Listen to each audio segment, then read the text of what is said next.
Good afternoon, everyone. My name is Henry Gamble, and in today's free video for Simpler Options, I'm taking a look at IBM. So, of course, to some degree, this is hindsight a little bit because, of course, IBM's earnings are already out.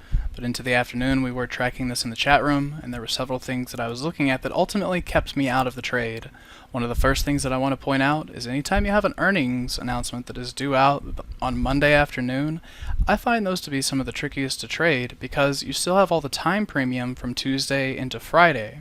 Sure, you will see the volatility collapse provided everything goes as planned, but a lot of times if there's still some premium left in those, I don't like having to hold those throughout the rest of the week to really get the rest of the decay to come through. So that's one thing that goes through my mind as I'm looking at earnings on a Monday.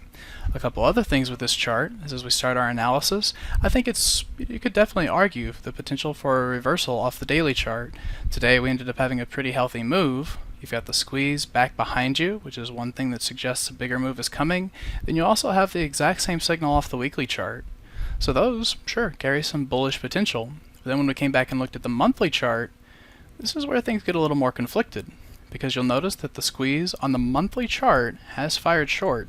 This typically puts serious pressure under a stock, and it's something to consider. Now inside of that, and I always like to think too, okay, that's my bearish signal. If I was to think in the opposing direction, how might I calculate support? I love taking these swing lows to swing highs, starting to calculate those retracements inside of it, and I'm also very interested in the declines that precede these massive rallies.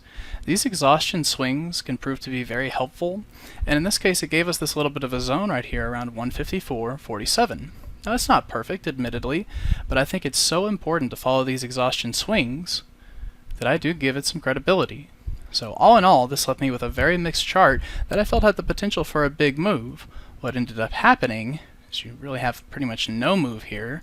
It's a slightly bullish move here after earnings, trading into 167, but the conflicted nature of that chart, the time that I would have to wait on it to see the actual resolution of the options really decaying, kind of kept me out of it. And I think it's a fine area because I would have never told you to have done the iron fly here because I do not expect these squeezes to remain dormant. There will definitely be times that it happens, but that's just the way the chart's played out and the way IBM sits right now.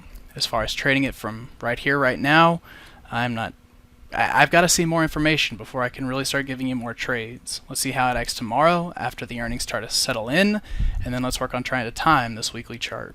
So I hope that helps against the multi-time frame analysis, some various thought processes on things as you head into earnings, and I will continue to update these as they unfold. Y'all have a great night, and we'll see you at the next free video.